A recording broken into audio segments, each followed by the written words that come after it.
Hai semua, balik lagi sama gue, Mira. Beberapa waktu lalu gue tuh membuat sebuah project kecil, project pribadi untuk memuaskan rasa penasaran gue sebenarnya gitu. Jadi gue nge-deploy Airflow di sebuah virtual private server.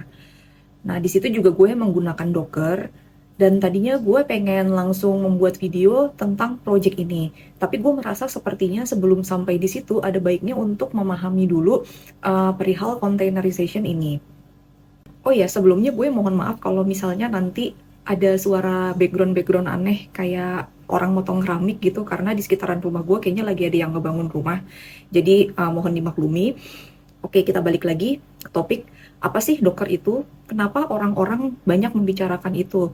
Bilang kalian mesti paham Docker gitu, terutama kalau misalnya kalian ingin menjadi seorang data engineer. Harus banget nggak sih kita itu pakai Docker atau sebenarnya enggak? Nah, di sini gue akan share apa yang gue pahami tentang Docker. Feel free kalau kalian merasa penjelasan gue ini kurang tepat atau apa, feel free untuk memperbaiki sekiranya penjelasan gue kurang tepat. Oke?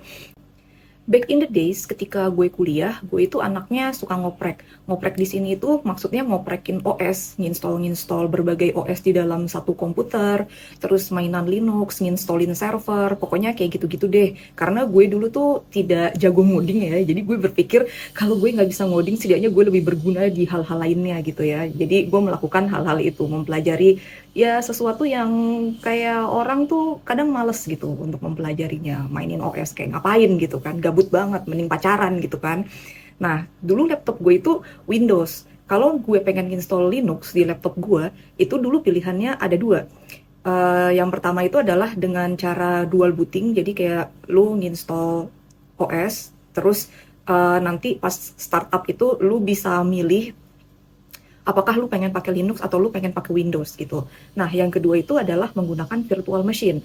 Nah, kalau misalnya pakai dual boot, itu kekurangannya adalah lo cuma bisa ngejalanin satu OS dalam satu waktu. Kalau misalnya lu udah pilih Windows, ya udah lu pilih Windows aja gitu. Ketika lu pengen pindah ke Linux, lu harus restart lagi. Terus di awal itu ada boot manajernya, itu akan memberikan pilihan lo pengen pakai Linux atau Windows. Nah, baru lu pilih tuh pakai Linux. Nah, baru nanti lo akan menjalankan OS Linux-nya gitu. Nah, yang kedua itu kalau misalnya menggunakan virtual machine, itu lo bisa menjalanin OS Linux-nya itu di atas Windows, tapi lo harus install dulu virtual machine-nya gitu. Nah, yang kedua ini adalah contoh dari virtualization.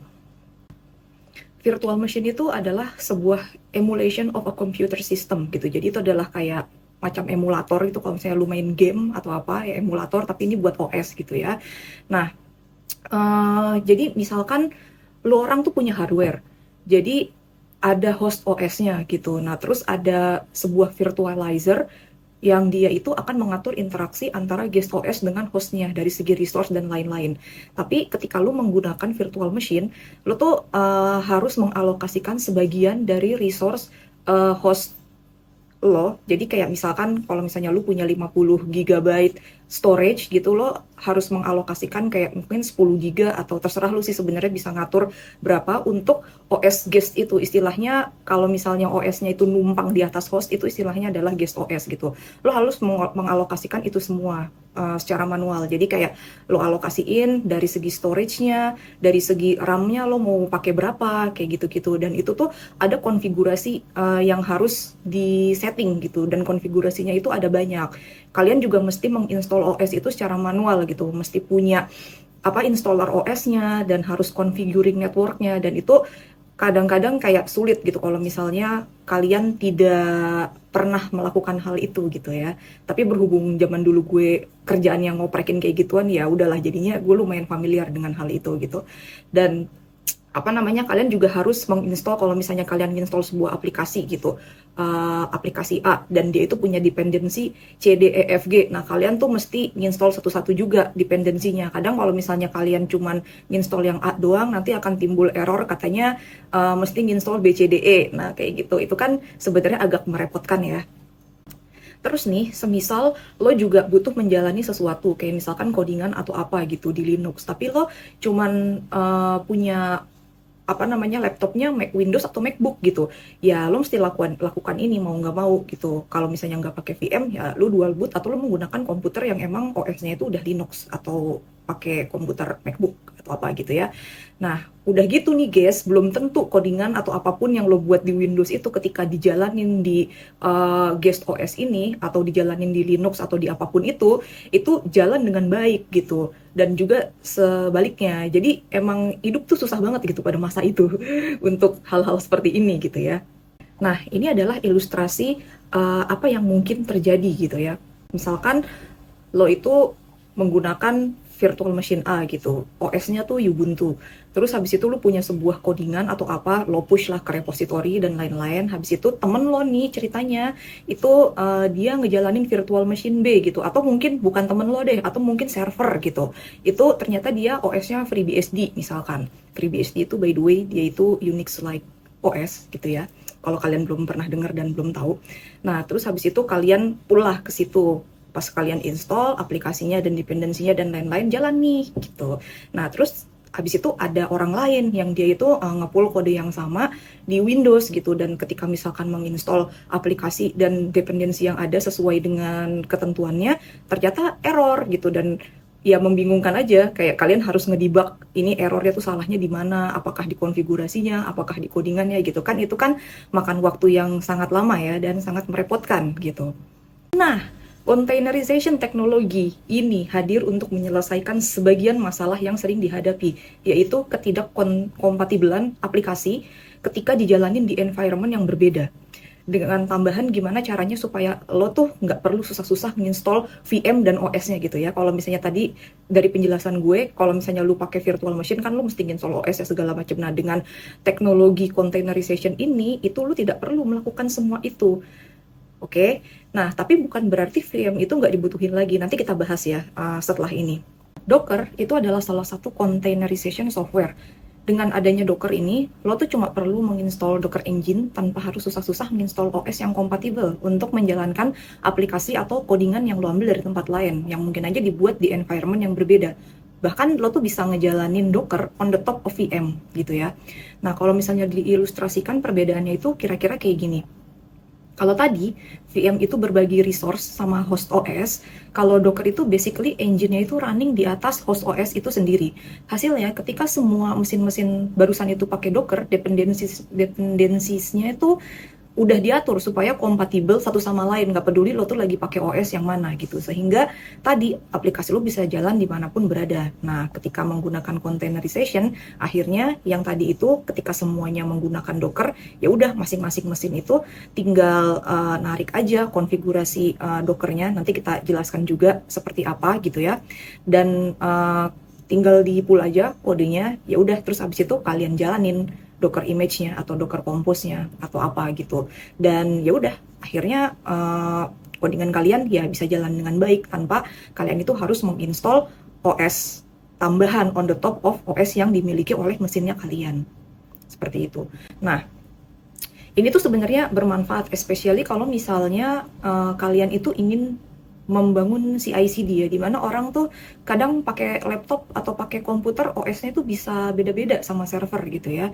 Kayak gue nih punya MacBook, terus gue PC-nya juga pakai Windows gitu, tapi virtual private server gue itu pakai Ubuntu gitu kan. Itu kan lain-lain ya gitu.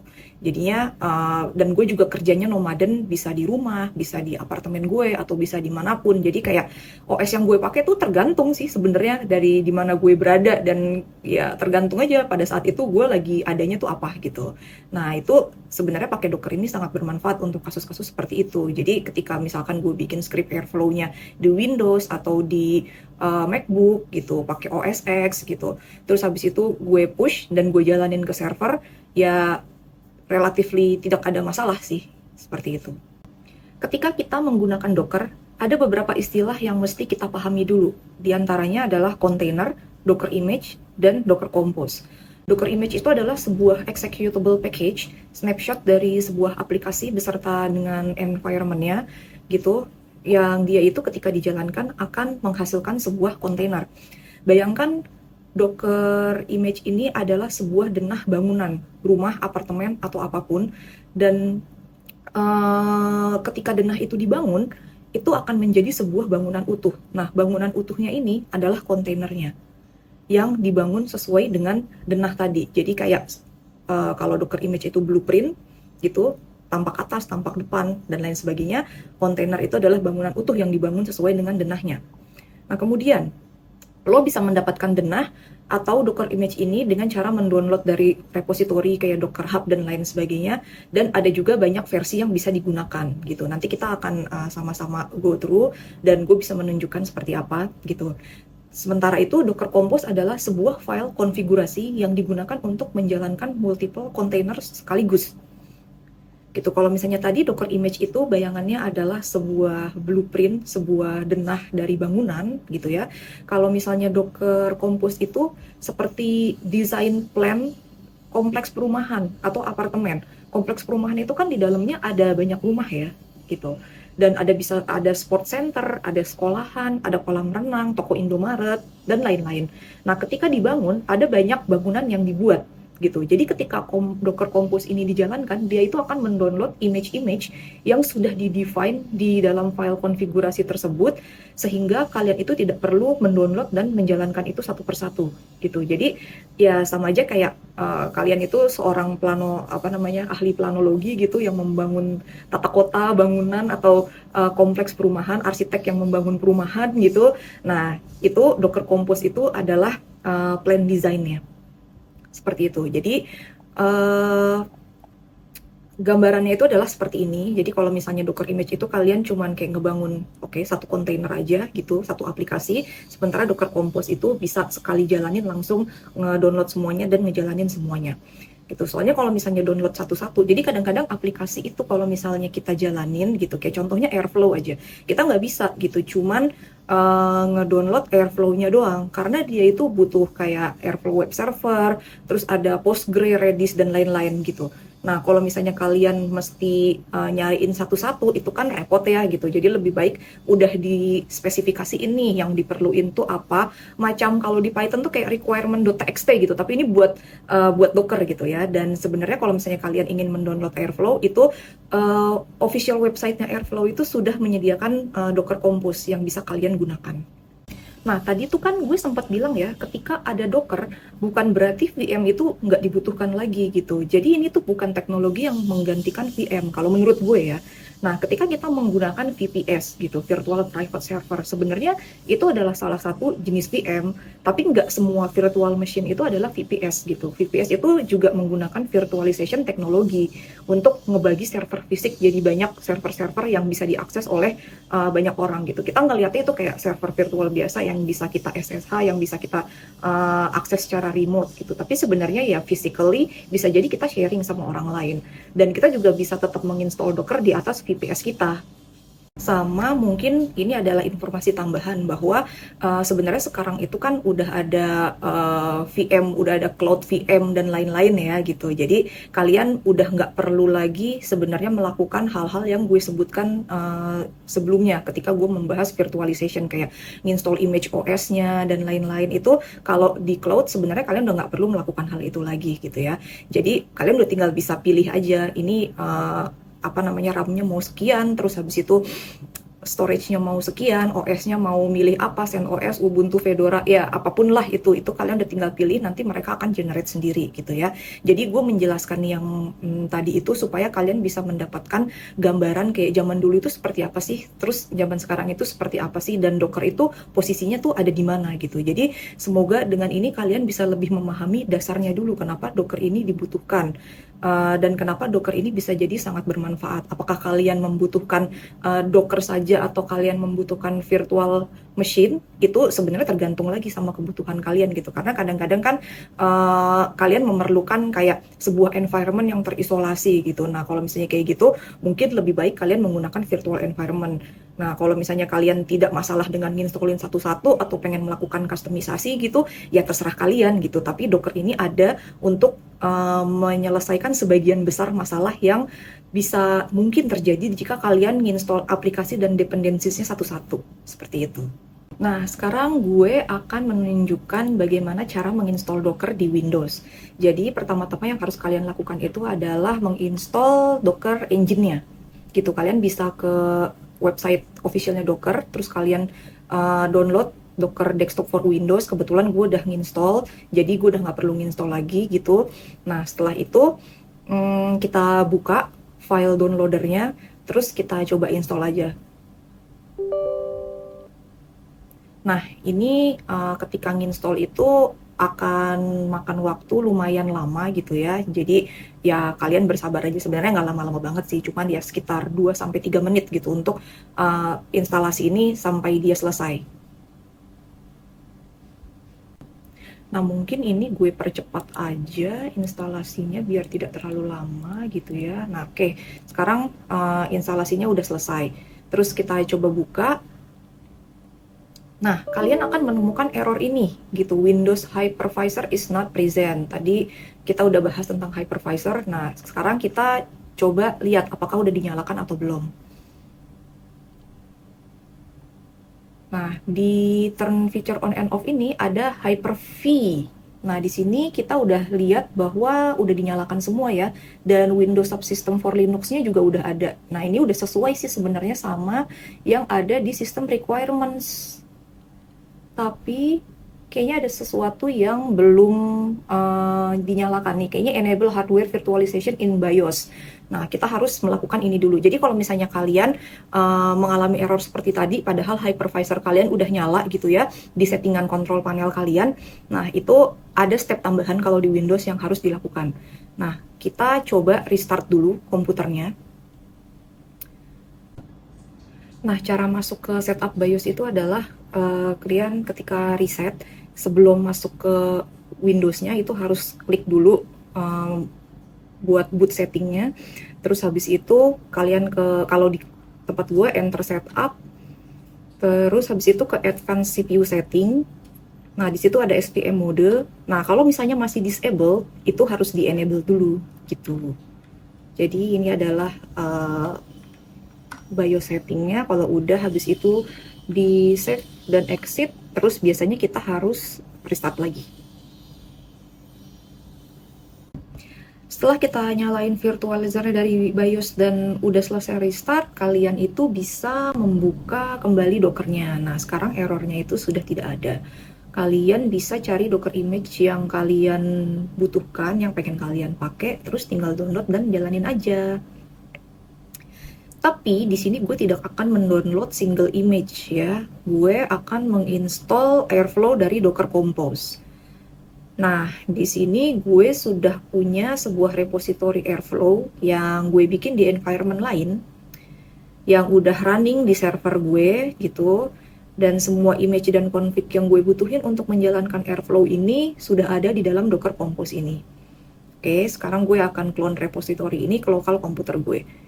Jadi gue ke desktop dulu, terus habis itu gue bikin sebuah folder baru di desktop, namanya project.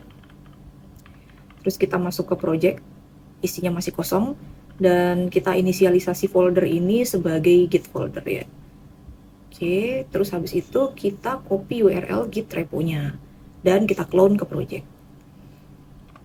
Udah selesai, kita lihat apakah sudah masuk file-file yang di repo tadi. Ternyata sudah. Oh ya, kita cek dulu apakah Dockernya sudah bisa diakses lewat CMD dengan ngecek versinya. Oke, keduanya udah terinstall dengan baik. Nah, sekarang kita coba jalanin Docker Compose-nya dengan command docker compose up -d. -d ini supaya dia bisa running di background ya.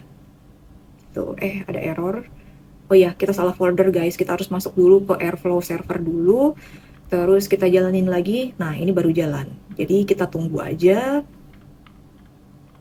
Ini kalian bisa lihat juga Docker Engine-nya akan otomatis mendownload apa yang sudah kita definisikan di Docker Compose gitu ya. Semua komponennya lengkap, kalian nggak perlu download satu-satu.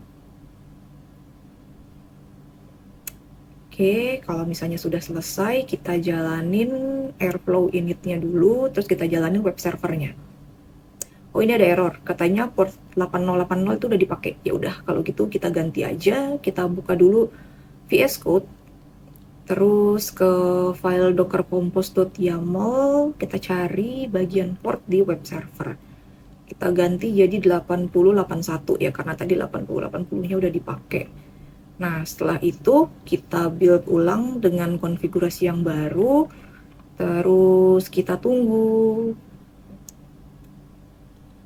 Oke, nah sekarang portnya sudah aktif, sudah bisa diklik. Nah, tapi kalau diklik masih muncul kayak gini, kita tunggu bentaran lagi. Oke, coba lagi apakah sudah keload. Nah, sudah. Sekarang Airflow kalian sudah jalan.